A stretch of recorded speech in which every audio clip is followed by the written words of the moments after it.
All right, good morning, everyone. I feel like this is a good time to begin. Um, if you haven't already done so, please introduce yourself in the chat. Tell us where you're from, what community you serve. But welcome to Community Cares and Project Echo Back to Basics. Today's session is on breast health.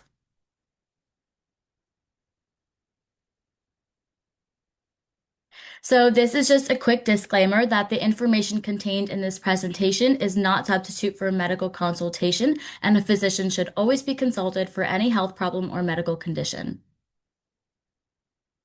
So today's agenda, we're going to do a Project Echo series overview, introductions, the presentation, a case study, and then we'll do questions and answers at the end.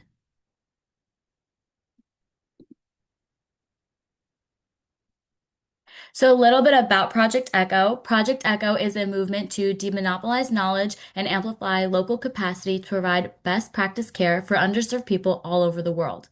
The Echo model is committed to addressing the needs of the most vulnerable populations by equipping communities with the right knowledge at the right place at the right time. For more information on Project Echo, you can visit echo.unm.edu. So, for our presentation, we have Cecilia Gomez. Cecilia is a bilingual community cancer control specialist with the Rutgers Cancer Institute. She graduated from Montclair State with a degree in nutrition and public health in 2019 and has been working in nutrition education and chronic disease prevention ever since. She worked at the Community Food Bank of New Jersey as a SNAP Ed nutrition educator for 3 years before coming to the Rutgers Cancer Institute in 2022.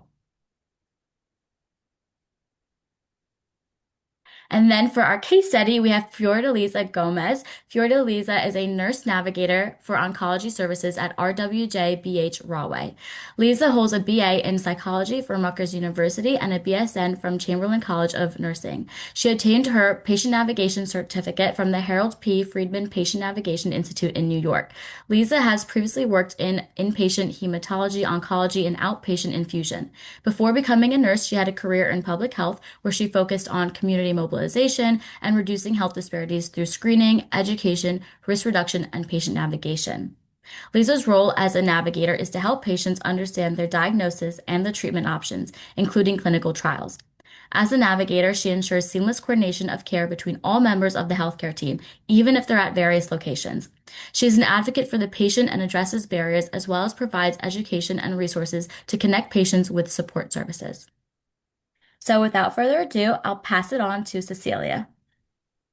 Thank you, Sarah, and good morning, everybody. Thank you for being here today. I'm going to be talking about breast health and cancer prevention.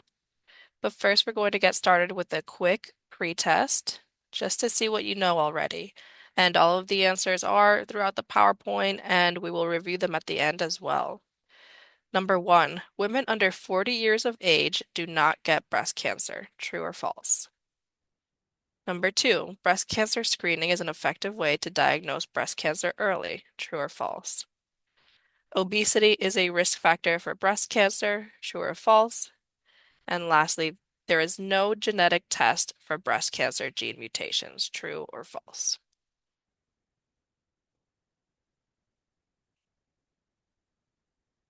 Give everybody a few seconds to fill that out and then we will continue.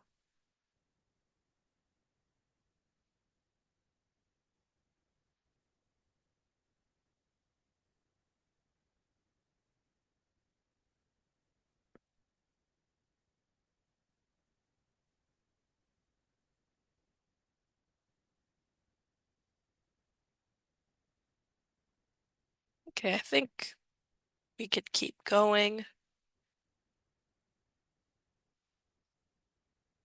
So this is an overview of today's presentation. We're going to be discussing breast basics, screening, risk reduction activities, and genetic counseling.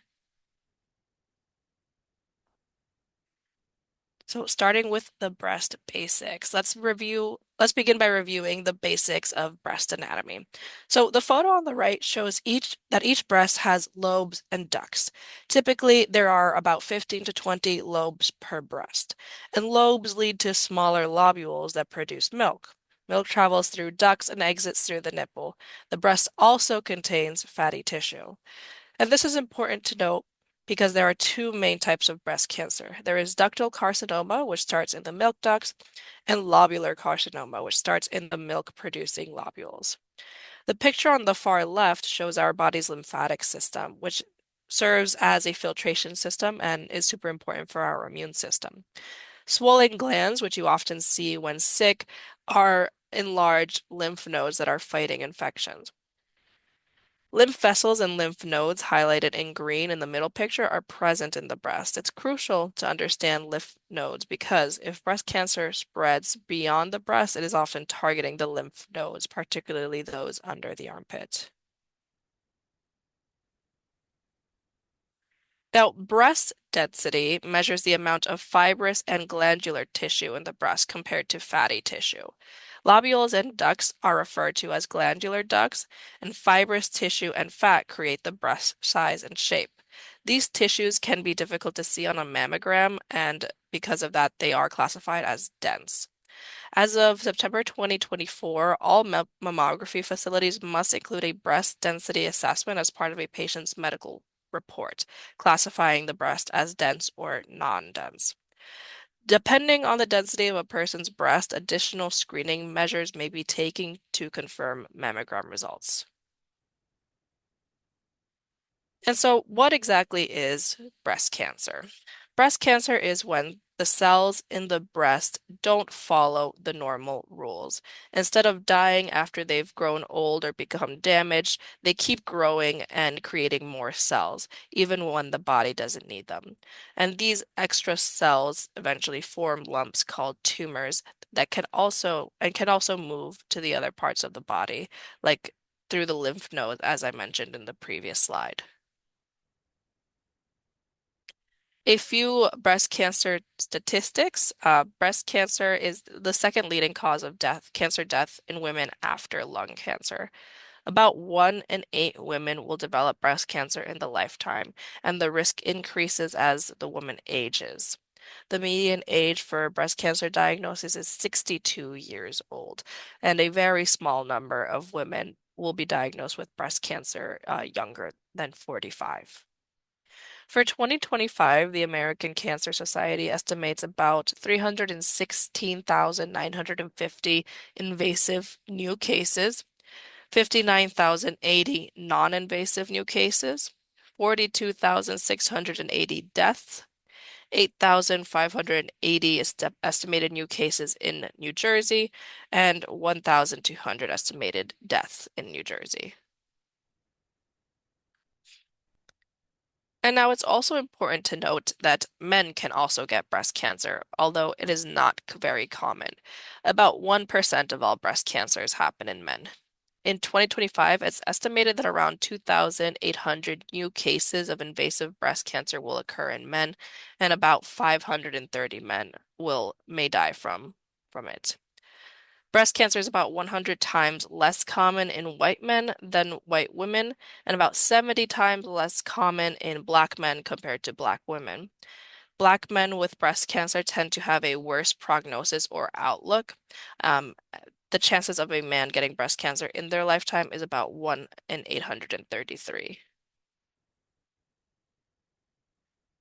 In this slide, you can see that there are some racial disparities in breast cancer. The graph on the left shows that white women, presented by the red line, is the racial group most often diagnosed with breast cancer. However, the graph on the right shows that Black women, represented by the blue line, have a higher death rate. Researchers believe that some of the contributing factors include disparities in access to healthcare, delayed diagnosis, and socioeconomic factors, which lead to more advanced stages of cancer at the time of diagnosis in Black women. Additionally, differences in tumor biology and genetics may also play a role in the increased mortality for Black women with breast cancer. So, next up, we're going to be talking about screening and why screening is so important. It is extremely important to catch cancer early in the cancer trajectory.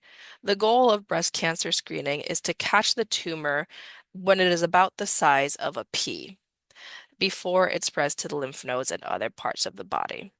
The stages of breast cancer depends on the size of the tumor and if it has spread to the lymph nodes or other parts of the body. So the consensus for breast cancer screening for people with average risk is a mammography every 1 to 2 years. An average risk generally means that you don't have a family history of breast cancer or other cancers, such as ovarian cancer, pancreatic cancer, or metastatic prostate cancer. For those that are under 40, you can start talking to your doctor about your breast health and health history every 1 to 3 years. And you could also discuss with your doctor when to start your regular screening. And in general, women are advised to start getting screened with their doctors in their 40s.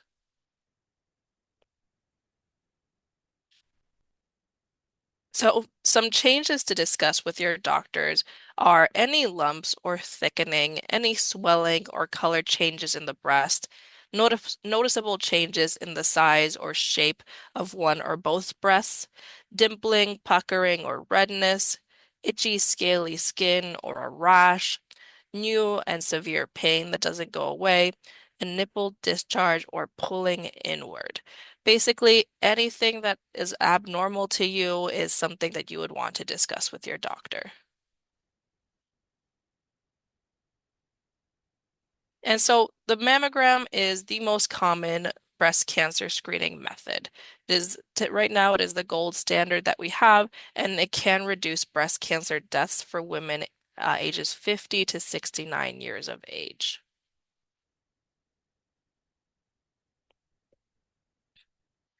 MRIs can also be used for breast cancer screening. This is a radiation-free option and can be used for those who are at higher risk, or as we saw, or have a family history. It could also be used when there is not enough breast tissue for a mammogram or for somebody with dense breasts. There are other methods that are being studied, which include thermography, which is based on temperature changes in the tumors, and tissue sampling. And next up, we're going to talk about risk reduction activities. It's important to note that obesity and diabetes are both linked to an increased risk of breast cancer. Obesity can lead to hormonal changes in the body, such as higher levels of estrogen, which can promote the growth of breast cancer cells, especially in postmenopausal women who have not used hormone replacement therapy. Diabetes, especially type 2 diabetes, is associated with insulin resistance and higher insulin levels, which also may contribute to breast cancer development. These two conditions, when combined, create a complex set of factors that increase the likelihood of breast cancer, which is why managing a healthy weight and managing diabetes can help to reduce this risk. The 2018 Cancer Prevention Recommendation serves as a blueprint for reducing cancer risk through dietary patterns, reducing alcohol intake, increasing physical activity, promoting breastfeeding, achieving and maintaining a healthy body weight. Together, these factors all help to lower your risk for not just breast cancer, but other types of cancers and chronic diseases as well.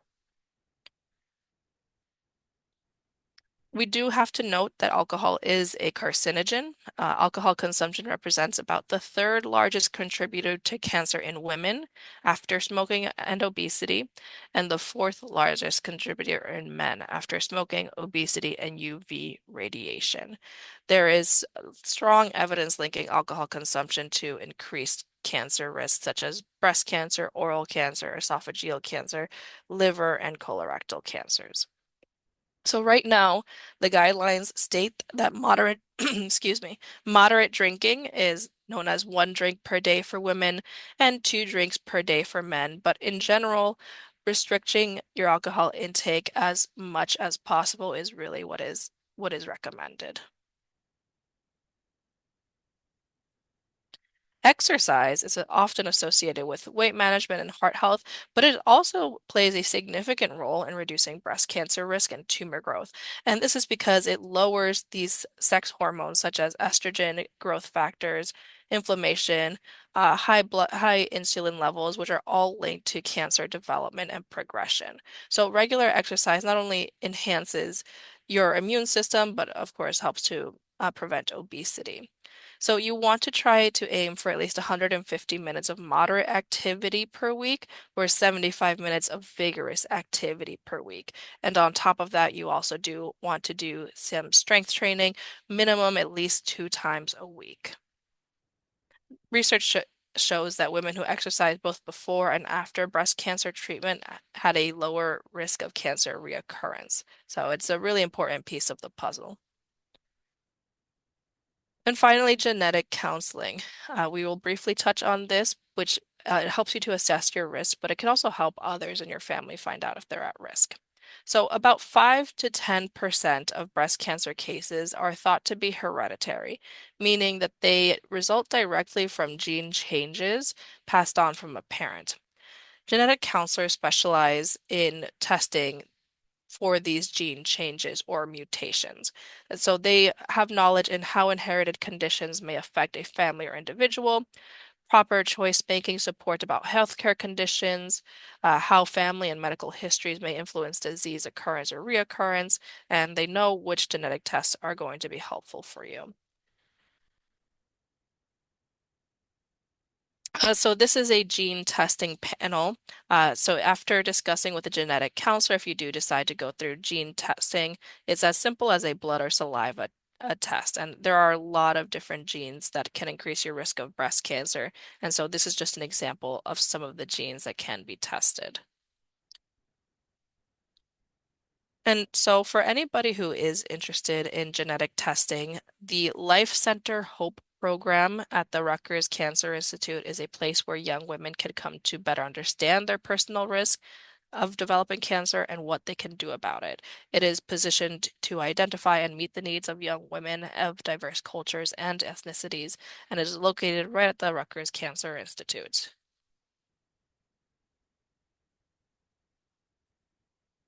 Okay, so scheduling a mammogram. If somebody is uninsured or underinsured, they can still get a mammogram in New Jersey. They can reach out to an NJ Seed Center or Screen NJ Patient Navigation, which is part of the Rutgers Cancer Institute, and they will be able to guide them into making that appointment and getting that help. For somebody with insurance, you can usually go through your primary care doctor, a gynecologist, or a nurse practitioner. They are able to give you a mammogram and you can find and contact the nearest facility to you to schedule. And typically, it is going to be covered by insurance. So these are just some more resources that we have in New Jersey. We have NJ Seed, or the New Jersey Cancer Education and Early Detection Program. It is a program run by the New Jersey Department of Health in collaboration with local agencies and healthcare systems. And NJC provides education and outreach within the community about different types of cancer. The program also provides free screening for different types of cancers to those that are unemployed, underinsured, or uninsured, or whatever barriers they are facing to getting the cancer screening they need. The program is offered in all 21 counties throughout our state, and they provide screening for breast, prostate, cervical, and colorectal cancer. So, some take home messages. You want to know your risk, know your family history, get screened when it is appropriate for you to do so, stay on top of normal routine checkups, discuss any abnormal breast changes with your doctor. To reduce your risk, you should try to maintain a healthy weight, stay active with 150 minutes of moderate activity or 75 minutes of vigorous activity. Limit fast foods, processed meats, increase fruits, vegetables, beans, legumes, and whole grains. Limit or avoid alcohol intake. Avoid smoking or tobacco use, and try to breastfeed if it is an option for you. And of course, prioritize your mental and emotional well-being. It is really important to take care of yourself, reduce your stress, focus on getting quality sleep, and most importantly, staying connected with friends and family. Thank you so much, Cecilia. That was an amazing presentation. If you have any questions, feel free to put it in the chat and we'll go over it after. But for now, we'll move on to the case study and I'll pass it to Lisa.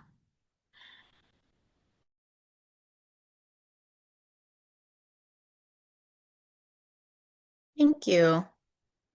There we are. We're set up. Thank you for having me today, and thank you, Cecilia. I actually want to see your presentation. I want a copy of that. I think it was very straightforward and easy to digest for patients in the community. So I enjoyed that. Thank you.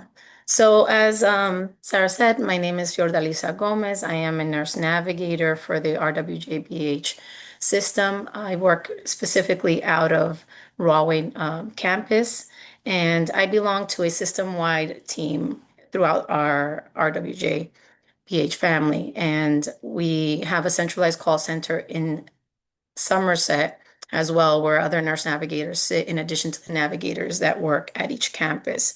So we're really spearheading what I call like oncology nurse navigation and even patient navigation as a system. And I'll explain a little bit more about our team. Our goal is really to empower patients by educating them, providing emotional support, assisting with scheduling, navigating them through their journey, identifying barriers, and addressing them with the goal to increase outcomes and quality of life. Next slide. Thank you. So today we're just going to cover an overview again of my program and department, and I want to go over with some interesting pilot programs that we have been working on that I want to share with you. Next slide. So our team, as you can see on the slide, is really, like I said, spearheading this area. You know, all of our nurses are or breast nurses are nationally certified. In addition to that, generally speaking, some of the navigators are medical interpreters in Spanish, Creole, Portuguese, and Hindi. And when, we cannot do, personalized translations, we have a translation line service so that we can really connect with the patient on their level and make sure that they understand everything. The breast navigators also have created a breast surgery, pre-breast surgery class, and we've actually identified some areas to adjust that class to best serve the needs of the patients, which I'll be covering. Next slide.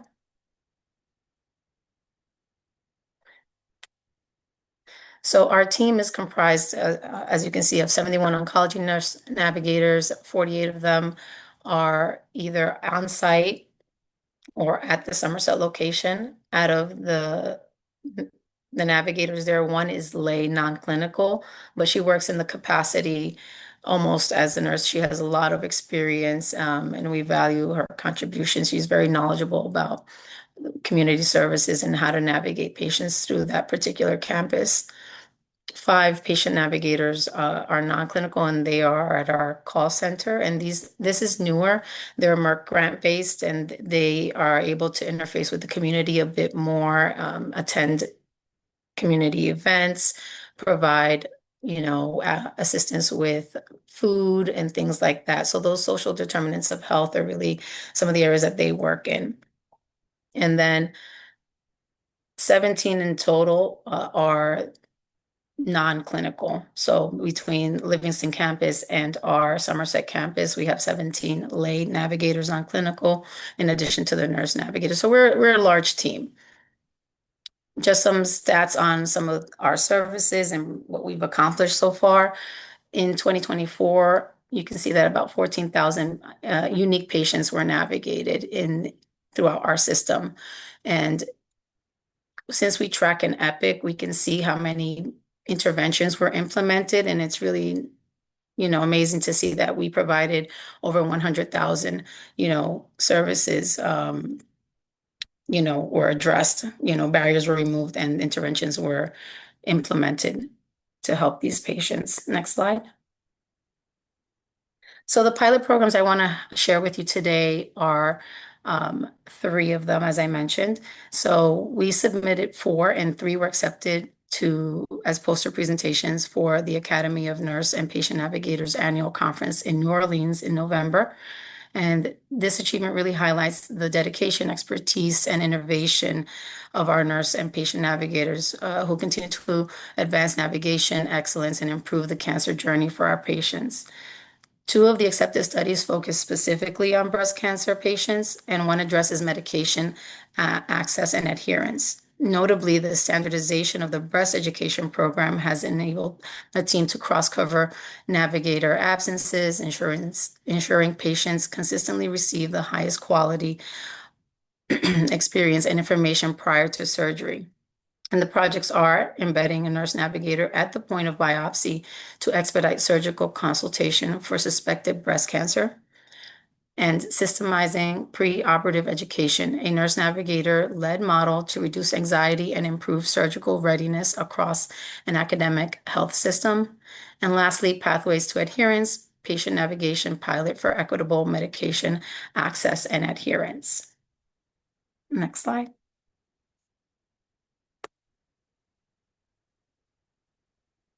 Okay, so this particular project I participate in, and we work for RWJBH, but we are partnering with NJIN, New Jersey Imaging Network, and we particularly partner with the Clifton location. So once a week, myself and two other colleagues alternate in going to meet with their post-breast biopsy BI-RADS5 patients. So you get a score when you have your diagnostic imaging, and BI-RADS5 is considered highly suspicious for cancer. And we specifically meet with these patients after their biopsy, provide and review education on post-care, and then just talk to them about what services we can provide them, education that we can provide them, should they need services, higher level of care after their pathology results come in. Another thing that we do is to facilitate medical record transfer. So since they're at an independent facility at that time, we encourage them to pick up their medical records to date before leaving the facility that day. That way, if they need follow-up care, they already have their medical records with them, reducing the number of runarounds that they have to do, as they will need those records. And the idea is that we establish rapport at that point, let them know that we are connected and that we can hold their hand from that point moving forward should they need. And we explain also even though the result may be benign, there may be a surgical consult still recommended. And for that matter, it's important to have a connection to facilitate the appointments. A lot of these patients, what happens is that the pathology goes back to their doctor. Their doctor may recommend a specialist. They get feedback from friends and family, and that can kind of put them at delaying the care, not knowing where to go, which doctor to go to, or maybe running into issues when scheduling on their own, what number to call, getting lost in phone trees within the system. So really having us initiate that referral for them and getting a call back and putting them in our system, if you will, relieves those issues. So, yep, next slide. So the result here, over an 18-month period, we served 144 patients, and 113 of them met, out of 113, 28% of them met with a navigator the day of biopsy. Sometimes the radiologists refer patients after the biopsy. So we do work with those patients as well. So that's why the number is the way that it is. Sometimes there's things that happen. Sometimes they don't send the patient up. It's happened on occasion. Or we miss a patient for some reason. But more often than not, we only see the BI-RADS5, like I said, not all of the biopsy patients. And out of those, the patients that we saw, 59% were referred within 3 business days of pathology confirmation, which is really timely. I've worked with patients where they can be waiting upwards of 3 weeks if we don't intervene. So to get an appointment within 5 business days is really an amazing feat in itself, really, for a new patient. Next slide. Next is the preoperative education. So this is another project that I participate in. So I mentioned that we're a part of a larger navigation team, but specifically within the navigation team, we have breast navigators at each campus. And these navigators meet separately and we have specific training. One thing that we found is that, again, teaching patients prior to surgery about their upcoming surgery really was a need. So we came together, created this curriculum. We created it in English and we also created it in Spanish. And since then, each campus is charged with having a preset date running. Pre-surgery class date. So for example, Livingston campus does it every Tuesday at 2 p.m. Other campuses, depending on the volume of their cases, will have it a little bit more spread out. And what we do is provide a pre-survey to assess their anxiety, their knowledge base, how comfortable they feel, especially with handling drains, as some of them may have drains and will be instructed to take care of those at home. And then we provide the class, we provide hands-on return demonstration with JP drains, show them what bandages, binders and or bras they may be wearing, and then have them teach it back. And then we provide a post survey. In addition to that, they receive another survey after surgery to just tie it all together. So what we've found is really, massive improvements in terms of their stress and their ability to handle themselves, post surgery. Next slide. So there were 372 participants, 56% reported moderate to severe anxiety at baseline, meaning before the class. And after the class, 84% reported little to no anxiety. Another cool factor here is that the patients get to potentially sit in with other peers and they get to exchange a little bit of stories, maybe create a friendship, if you will, from participating in that class. And it kind of eases them as well. Prior to this, they may know family member or friend, but really haven't sat in with someone who's going through this process at the same time that they're going through it. Next, comprehension of the surgical procedure increased from 24% to 85%. And over 90% of the patients in total reported that they had more realistic expectations for recovery, and their confidence scores rose by 30%. So that's really fantastic. There are certified bilingual nurses, as I mentioned before. We've created a Spanish version of this class because we do have a higher population that speaks Spanish. We also have identified a few barriers like childcare. And then with that said, we've created a hybrid program. So we are able to offer virtual classes as well, or a mix. So let's say where we've had certain issues with language barriers, we've created a process where a patient can come into campus, sit in with another navigator at that campus, but the bilingual navigator will Zoom in and do the class, and the nurse that's there in person will do the JP drain demonstration with them because that's a skill. So if they have the ability to, scheduling wise, we have the ability, this is an option. Another option is that just the bilingual navigator will go to the campus and provide the class themselves. So that really has been a game changer for patients. And we cross cover. So when a colleague is out on vacation or has an emergency, because we're all cross trained, we can cover each other at different campuses. And next slide. Yep, thank you. So this is Pathway to Adherence, Patient Navigation Pilot for Equitable Medication Access and Adherence. I was not a part of this particular project, but definitely worth highlighting. So the objective here, developing a pilot to identify and access oncology patients that are at high risk for non-adherence to supportive medications. And so we wanted to implement targeted interventions to address those financial and logistical barriers to achieve a 75% pre-treatment medication adherence. So these medication treatments are often very vital to them starting treatment. And if they miss them, then that can create a delay to starting their care. So so that's the purpose of that. Really, the method was to implement this pilot program.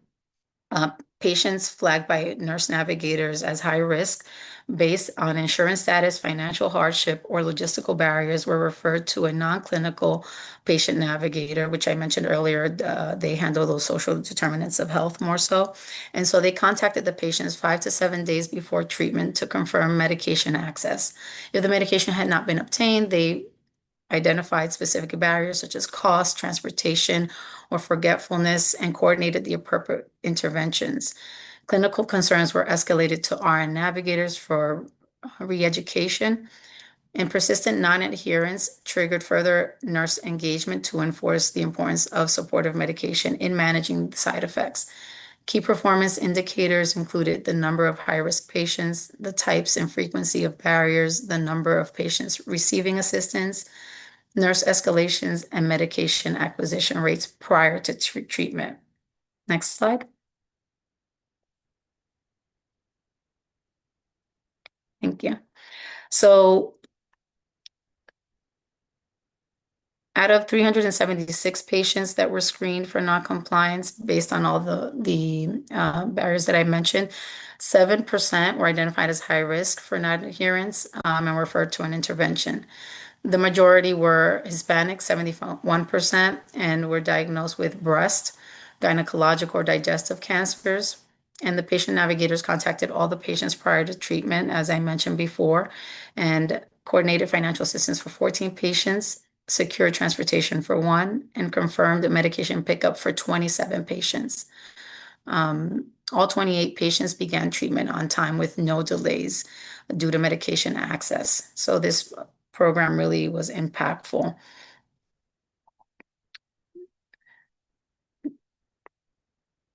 And I thank you. I know that two patients here, I didn't include that here, were they had like a $400 copay reduced to like $12 and a 200 copay covered fully. So those barriers were also removed.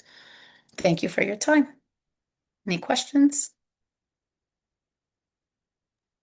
If anyone has any questions for Liza or for Cecilia, feel free to unmute or you can ask them in the chat. Thank you so much for that. That was amazing. You guys are doing amazing work. Thank you.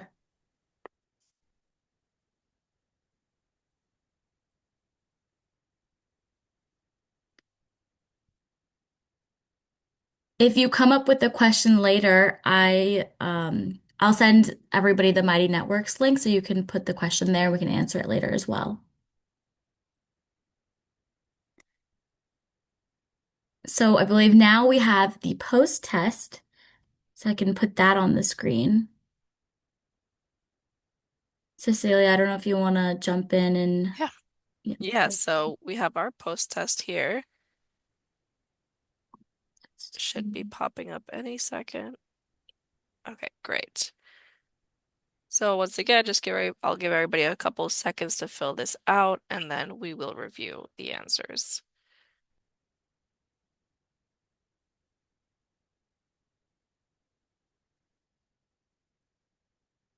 And thank you for that, Fiordalisa. That was amazing. Much important work. It's teamwork. It starts in the community prior to screening, is to getting them in there, right? Absolutely. Yeah. It's the most important part.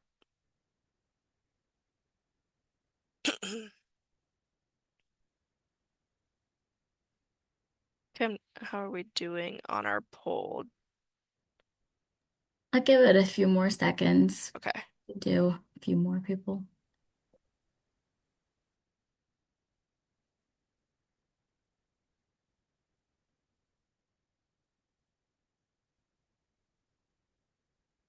Okay, I'll just end it now.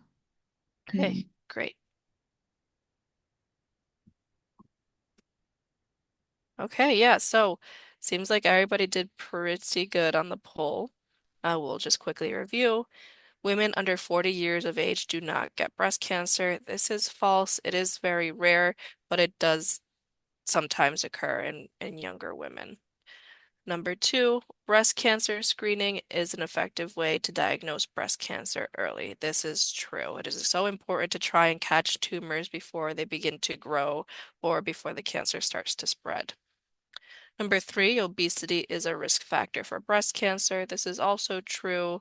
There are a lot of different factors at play when it comes to this, such as higher levels of estrogen, and sometimes type 2 diabetes is also in the mix as well. There is no genetic test for breast cancer gene mutations. This is also false. Anybody who is interested in genetic testing can go to the Life Center program at Rutgers Cancer Institute for a consultation to see if they're a good candidate for breast cancer for genetic testing. Thank you so much, everybody, for your time. Thank you so much, Cecilia. Cecilia also went over the NJ Seed information, so I just put the link and the phone number in the chat. And thank you for attending today's session. I also put the evaluation. If you could please do us a favor and fill it out, let us know how we did. There's a QR code as well. And also, I put the Mighty Networks community link in the chat. It'll probably take me 2 weeks to upload all of this, but we have all of our past sessions there. And we actually just did a survivorship session on genetic counseling. So if you want more information on that, you can check out our Mighty Networks survivorship page. And join us next month because we're going to do a session on lung cancer and tobacco cessation. I think that's all I have for you guys today. Thank you so much for coming. I really appreciate it. Bye. Thank you, everybody.